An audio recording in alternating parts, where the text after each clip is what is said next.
Hello everyone. तो जैसे कि आप सबको पता है कि हमारे चैनल पे डेली वाइटल साइंस के जो टॉपिक्स हैं वो अपलोड हो रहे थे, तो आज हम उसके जो भी कंपटीशन में आए हुए क्वेश्चन हैं उन्हें देखते हैं और सॉल्व करते हैं, और बाकी कंपटीशन के जो भी क्वेश्चन हैं उन्हें भी चेक करेंगे। तो पहले जो है ये वाले क्वेश्चन देखते हैं हम, जो जिपमर 2020 में आया है। If a client drunk cold or hot such as cold drink or smoking, then wait for 20 to 30 minutes for temperature measurement। मतलब कि अगर हमारे पास कोई भी पेशेंट आता है तो हम उसके वाइटल साइंस लेने जाते हैं, तो टेम्परेचर असेस करने से पहले उससे पूछ लेंगे कि उसने कोई कोल्ड ड्रिंक्स वगैरह पी है या स्मोकिंग तो नहीं की। अगर वो येस बोलता है तो उसके 20 से 30 मिनट के बाद हम उसका टेम्परेचर मेज़रमेंट करेंगे, क्योंकि अगर हम तभी कर लेंगे तो जो एग्जैक्ट टेम्परेचर है उसकी बॉडी का वो आएगा नहीं, एक्यूरेट नहीं आएगा। जो गलत टेम्परेचर आएगा वो तो फिर हम उसे अपने जो डॉक्यूमेंट्स है उनमें रजिस्टर करेंगे तो कोई फ़ायदा ही नहीं है, क्योंकि उसकी बॉडी का वो टेम्परेचर तो है ही नहीं। नेक्स्ट है BPL एम्स 2016 में आया है ये। Rectal temperature is 0.5 degree centigrade और 1 degree Fahrenheit is more than oral temperature. मतलब कि जो रेक्टल टेम्परेचर है हमारी बॉडी का वो 0.5 डिग्री सेंटीग्रेड और 1 डिग्री फ़ारेनहाइट ज़्यादा होगा ओरल टेम्परेचर से, ठीक है। उसके बाद WHO की क्लासिफिकेशन है हाइपोथर्मिया की इन न्यूबॉर्न। हाइपोथर्मिया क्या होता है? हाइपो का मतलब होता है कम और थर्मिया का मतलब होता है टेम्परेचर। ये दो टर्म होती है, हाइपो और हाइपर। हाइपो का मतलब होता है कम और हाइपर का मतलब होता है ज़्यादा। तो ये कैटेगरी दे दी है इन्होंने, 3 कैटेगरी दी है, और टेम्परेचर भी बता दिया, सेंटीग्रेड में भी, फ़ारेनहाइट में भी, और जो इसके वो हैं वो बता दिए। तो इसमें से एक तो आया भी है नॉरसेट 2020 में, माइल्ड हाइपोथर्मिया, जिसमें टेम्परेचर सेंटीग्रेड में देखेंगे तो 36.0 degree Celsius to 36.4 degree centigrade है, और फ़ारेनहाइट में देखेंगे तो 96.8 degree Fahrenheit to 97.5 degree Fahrenheit है। इस कंडीशन को हम क्या बोलते हैं? कोल्ड स्ट्रेस बोलते हैं, ठीक है। नॉरसेट 2020 में भी आया हुआ है ये। मॉडरेट हाइपोथर्मिया, इसमें जो सेंटीग्रेड का टेम्परेचर होता है वो 32.0 degree centigrade to 35.9 degree centigrade, और फ़ारेनहाइट में देखते हैं तो 89.6 degree Fahrenheit to 96.6 degree Fahrenheit है। ये क्या होता है? डेंजरस होता है, requiring immediate warming of the newborn. मतलब कि हाइपोथर्मिया मतलब कि उसका टेम्परेचर जो लो चला गया तो ये डेंजरस है न्यूबॉर्न के लिए, तो हमें उसे जल्दी से हीट प्रोवाइड करनी पड़ेगी न्यूबॉर्न को, ठीक है। सीवियर हाइपोथर्मिया, सेंटीग्रेड में देखें तो लेस देन 32.0 डिग्री सेंटीग्रेड, और फ़ारेनहाइट में देखें तो लेस देन 89.6 डिग्री फ़ारेनहाइट। ये आउटलुक ग्रेव है। इंटेंसिव और skilled care is urgently needed, मतलब कि उसकी केयर जो है वो अर्जेंटली करनी पड़ेगी। अगर हम ऐसा नहीं कर सकते तो वो बच्चा है जो वो बचेगा नहीं, ठीक है। तो इसी से जो है ये 2 क्वेश्चन आए थे नॉरसेट 2020 में और 2021 में। जो 2021 में आया था वो था according to WHO mild hypothermia is considered in newborn based to axillary temperature. मतलब कि एक्सिलरी टेम्परेचर के बेस पे हम जो माइल्ड हाइपोथर्मिया है न्यूबॉर्न के अंदर वो कंसीडर कर सकते हैं।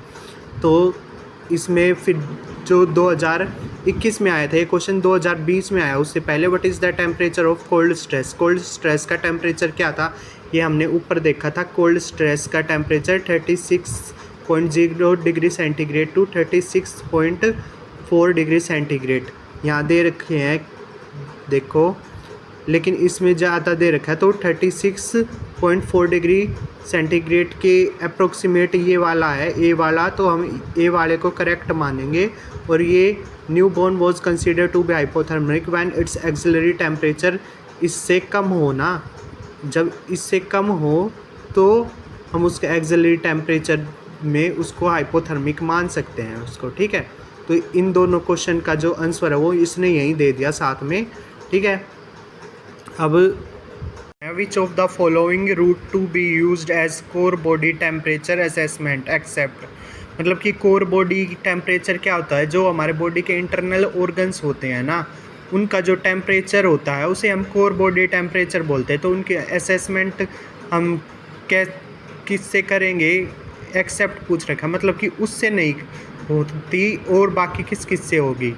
तो टेम्पोरल अर्टरी जो हमारे फोरहेड के ऊपर होती है, रेक्टम, ओरल, यूरिनरी ब्लैडर। तो ये रेक्टम, ओरल और यूरिनरी ब्लैडर है, ये तो हमारे मतलब कि कोर बॉडी टेम्परेचर, इनसे हम इजीली असेस कर सकते हैं। लेकिन टेम्पोरल अर्टरी से है, इससे हम असेस नहीं कर सकते कोर बॉडी टेम्परेचर। टेम्पोरल अर्टरी से हम नॉर्मल टेम्परेचर तो असेस कर सकते हैं, लेकिन कोर बॉडी टेम्परेचर असेस नहीं कर सकते। तो इसका ऑप्शन क्या हो जाएगा, ए जो है वो करेक्ट है। और ये वाला क्वेश्चन हमारा नोट सेट 6 में भी आया और प्रीलिम्स 2024 में भी आया है। तो एक और क्वेश्चन है ये जो नोट सेट 5 में आया और प्रीलिम्स 2023 में भी आया है। In a patient core body temperature would be assessed by forehead और स्किन, एक्जिला, ओरल और टिम्पैनिक मेम्ब्रेन। तो टिम्पैनिक मेम्ब्रेन हमारी कौन सी होती है, ईयर के अंदर होती है। तो इसका जो करेक्ट ऑप्शन आएगा वो डी आएगा। ठीक है, तो ये वाला जो टॉपिक है हमारे चैनल पे भी अपलोड है टेम्परेचर असेसमेंट के साथ, टाइप्स ऑफ थर्मामीटर। तो इससे भी देखो कितने सारे क्वेश्चंस आए हुए हैं। तो पहला क्वेश्चन जो है दिल्ली एम्स, पीजीआई और IKRD 2023 में भी आया है, जिसमें जो है ग्लास थर्मोमीटर की रेंज पूछ रखी है 94 degree Fahrenheit to 108 degree Fahrenheit और 35 डिग्री सेल्सियस से 42 डिग्री सेल्सियस। ठीक है, ये वाला। फिर अब अगला जो है ये STI MST 2023 और NHM 2022 में आया है, जिसमें -40 सेल्सियस और -40 degree Fahrenheit is a point on both scale where the temperatures in degree are equal. मतलब कि इन दोनों पे जो दोनों मतलब कि इन दोनों पे दोनों स्केल होते हैं, जो सेंटीग्रेड और फ़ारेनहाइट।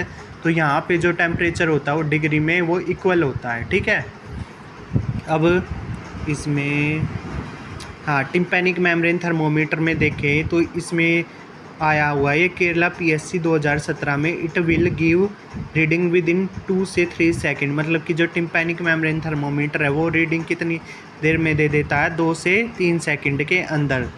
अब ये दिल्ली एम्स 2019 में आया disposable paper thermometer, it give result with in 45 से 60 डिग्री सेकेंड्स के अंदर दे देता है ये जो रीडिंग है।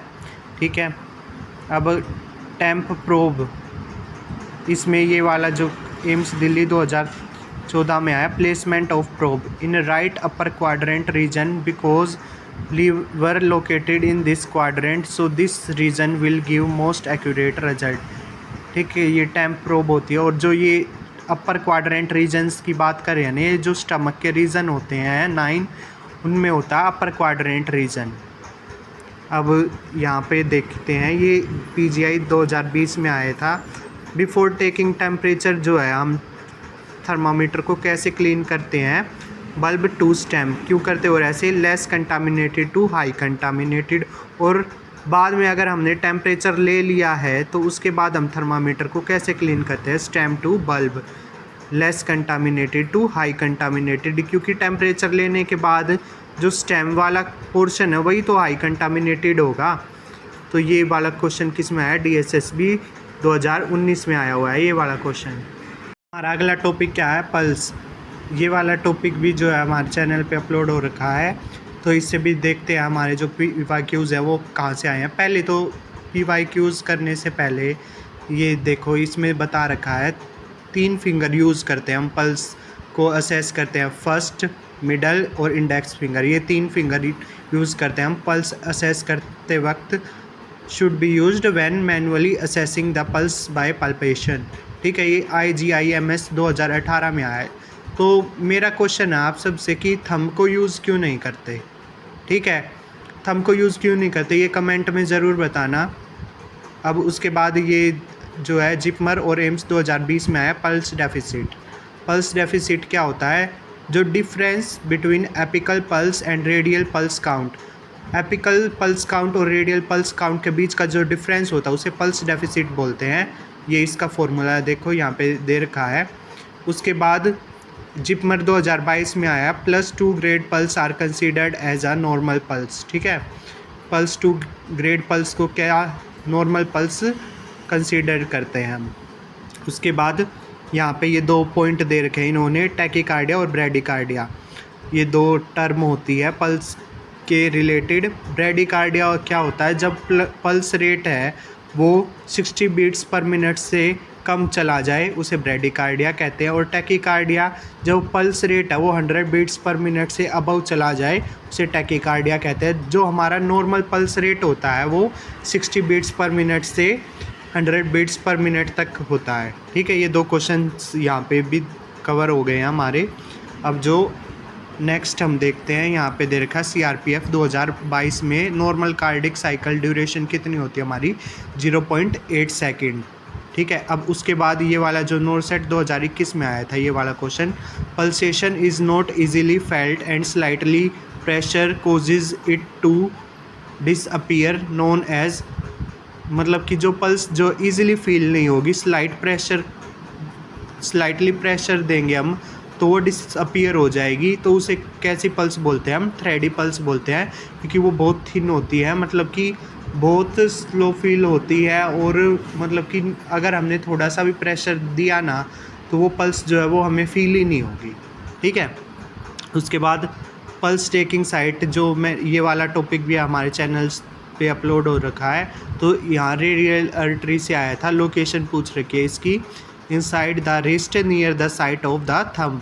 एपिकल पल्स ये इसमें दे रखे है, it is the most reliable and accurate site for pulse assessment, मतलब कि पल्स असेसमेंट की सबसे एक्यूरेट साइट कौन सी होती है, apical pulse.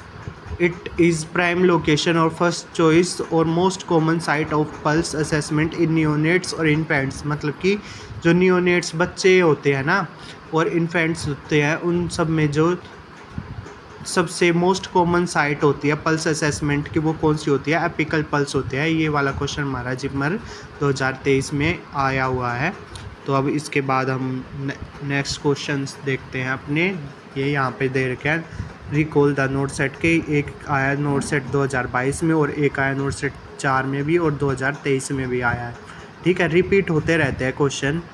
In the case of arrhythmia which pulse site would be given most accurate result in children. Arrhythmia क्या होता है, मतलब कि जो इरेगुलर हार्ट रेट होता है ना उसे अरिथमिया कहते हैं। तो कौन सी पल्स साइट से जो एक्यूरेट आएगा इन चिल्ड्रन के अंदर, अगर अरिथमिया हार्ट साउंड इरेगुलर है तो क्या हार्ट बीट इरेगुलर आ रही है तो जो रेडियल पल्स है उसमें भी सारी जो पल्स है हमें फील नहीं होगी। तो अभी हमने पीछे पढ़ा था यहाँ पे ये एपिकल पल्स में, मतलब कि एक्यूरेट पल्स लाने के लिए जो मोस्ट कॉमन साइट कौन सी होती है, एपिकल पल्स यूज़ होती है। तो इसमें इन्होंने हमें दे भी रखा है एपिकल पल्स। ठीक है, जो इसका ऑप्शन होगा वो बी होगा। नेक्स्ट क्वेश्चन क्या है, which is the best location of apical pulse assessment in adult patient. Adult patient में जो एपिकल पल्स असेसमेंट के लिए बेस्ट लोकेशन कौन सी होगी, तो अभी हमने पीछे पढ़ा था कि न्यूनेट्स हो या अडल्ट्स हो सबसे बेस्ट कहाँ से असेस होती है, एपिकल पल्स से ही होती है। और एपिकल पल्स जो है अडल्ट में कहाँ प्रेजेंट होगी, 5th intercostal space at the left mid clavicular line, मतलब कि लेफ्ट साइड में होता है हमारा हार्ट। और क्लेविकुलर लाइन मतलब कि जो क्लेविकल बोन होता है उसके मिड क्लेविकुलर लाइन लाइन खींचते हैं हम, उसको बोलते हैं मिड क्लेविकुलर लाइन। तो 5th intercostal space at the left mid clavicular line. ठीक है, क्वेश्चन क्या है, a client is brought to the emergency department reporting chest pain assessment show vital signs that include a blood pressure of 155 से 88 mmHg, pulse कितनी है 88 beats per minute and respiration 20 breath per minute. The nurse administers nitroglycerin 0.4 mg sublingually. The treatment is found to be effective when the reassessment of vital signs shows which data. तो इसमें हम पहले इसकी मतलब कि जो कंसेप्ट है इस क्वेश्चन का वो समझते हैं। मतलब कि हमारे पास क्या है, एक पेशेंट आया है इमरजेंसी में जिसका बीपी कितना था 155 से 88 mmHg और पल्स कितनी थी 88 बीट्स पर मिनट, रेस्पिरेशन कितनी थी 20 ब्रीथ पर मिनट। ठीक है, तो नर्स ने क्या कर दिया, नाइट्रोग्लिसरीन दे दिया उसे।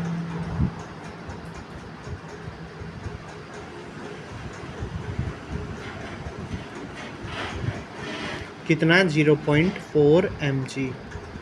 ठीक है, तो अब नाइट्रोग्लिसरीन क्यों दिया उसने, पहले तो यही मेन कंसेप्ट है कि जो नर्स है उसने नाइट्रोग्लिसरीन क्यों दिया। ठीक है, तो नाइट्रोग्लिसरीन क्या है, वेजोडाइलेटर है। वेजोडाइलेटर क्या करता है, हमारे बीपी को कम करता है, डिक्रीज़ करता है बीपी को। ठीक है, क्योंकि इसका बीपी देखो आप कितना दे रखा है, और जो नॉर्मल बीपी होता है वो कितना होता है, 120/80 mmHg। ठीक है, जो नॉर्मल बीपी होता है ये होता है। तो उसने क्या करा, नाइट्रोग्लिसरीन दे दिया, जिससे जो कि वेजोडाइलेटर है, जिससे क्या होगा, बीपी डिक्रीज़ होगा। लेकिन नाइट्रोग्लिसरीन की वजह से जो पल्स है, रेस्पिरेशन है, उस पर कोई भी फ़र्क नहीं पड़ेगा, सिर्फ क्या होगा, बीपी डिक्रीज़ होगा। ठीक है, मतलब कि बीपी जो है अपने नॉर्मल कंडीशन में आएगा। तो अब इसमें देख लेते हैं हमारे पास क्या क्या ऑप्शन दे रखे हैं। बीपी दे रखा है 160, नहीं ये पहले ही गलत हो गया, क्योंकि जो बीपी है वो डिक्रीज़ होना चाहिए, इसमें तो इंक्रीज़ दिखा रखा था। तो ये तो यहीं ये बीपी दे दिया इसने इतना 90/60 mm, इसमें बीपी तो डिक्रीज़ हो रहा है, लेकिन पल्स क्या है 48। पल्स पे तो कोई इफेक्ट पड़ना ही नहीं चाहिए, और जो रेस्पिरेशन रेट है वो भी इंक्रीज़ हो गया 20 से। ठीक है, इन दोनों पे तो कोई फ़र्क पड़ना ही नहीं चाहिए नाइट्रोग्लिसरीन का। अब इसमें भी क्या बीपी इंक्रीज़ हो गया, तो ये पहले ही गलत हो गया। यहाँ पे देखो ये बीपी जो डिक्रीज़ हुआ, पल्स है वो कितनी हुई, पल्स पे भी कोई खास इतनी ज़्यादा इंक्रीज़ नहीं हुई, रेस्पिरेशन जो वो ठीक है। ठीक है, तो ये जो डी वाला है ये करेक्ट हो जाएगा हमारा। ठीक है, हमारे इन टॉपिक के वाइटल साइंस के, तो उन्हें और कवर कर लेते हैं। A patient's blood pressure is 150/85 mmHg, what is the pulse pressure. तो पल्स प्रेशर का फॉर्मूला क्या होगा, सिर्फ उन्होंने बीपी दे रखा में, तो उसका पल्स प्रेशर का फॉर्मूला क्या होगा, systolic BP minus diastolic BP.